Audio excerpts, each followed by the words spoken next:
तिकडे जळगाव जिल्ह्यामध्ये अतिवृष्टीमुळे पाचोरा, जामनेर, मुक्ताईनगर तालुक्यात खरीप पिकाला प्रचंड फटका बसलाय। 2 दिवसात सुमारे 7421 हेक्टर क्षेत्रावरील पिकांचं नुकसान झालंय असा प्राथमिक अहवाल समोर आलाय। यामध्ये सर्वाधिक 3500 हेक्टर नुकसान हे कपाशीचं झालंय। अतिवृष्टीचा सर्वाधिक फटका हा कापसाला बसलाय। अधिक माहिती मंगेश जोशी यांच्याकडून घेऊयात। मंगेश, कापसाला सर्वाधिक फटका बसल्याचं पाहायला मिळतंय। कोणकोणती आणखीन पिकं आहेत जी बाधित असल्याचं कळतंय?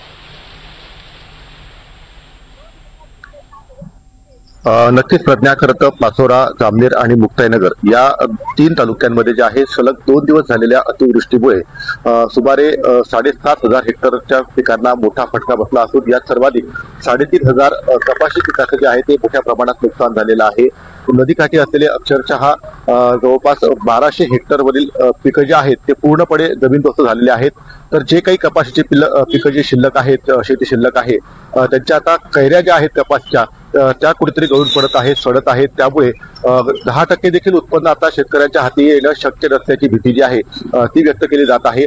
सोबतच कपाशीनंतर जे आहे दुसरा सर्वाधिक फटका जो आहे तो मक्याच्या पिकाला बसलेला आहे। जवळपास 2200 हेक्टरवरील मक्याचे पीक जे आहेत ते पूर्णपणे जमीनदोस्त झालेलं आहे।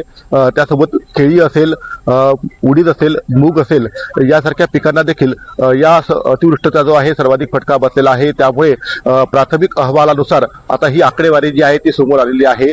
मात्र काही शेतांमध्ये अद्यापही मोठ्या प्रमाणात पाणी साचलेलं आहे। त्या बांध्यापर्यंत खरं तर प्रशासकीय अधिकाऱ्यांना अद्यापपर्यंत पोहोचता येत नाही। मात्र तातडीची प्राथमिक स्वरूपाची काही नुकसान भरपाई मिळावी यासाठी हे संपूर्ण प्राथमिक अहवाल जे आहेत ते आता प्रशासन स्तरावरती सादर करण्यात आलेले आहेत। त्यामुळे आता पुढील काळात अजूनही नुकसानीचं क्षेत्र जे आहे ते देखील वाढू शकतं। मात्र ज्या पद्धतीने हे संपूर्ण नुकसान झालेलं आहे त्यामुळे तातडीने शेतकऱ्यांना नुकसान भरपाई मिळावी अशी मागणी आता या तिन्ही तालुक्यातील शेतकऱ्यांकडून केली जात आहे।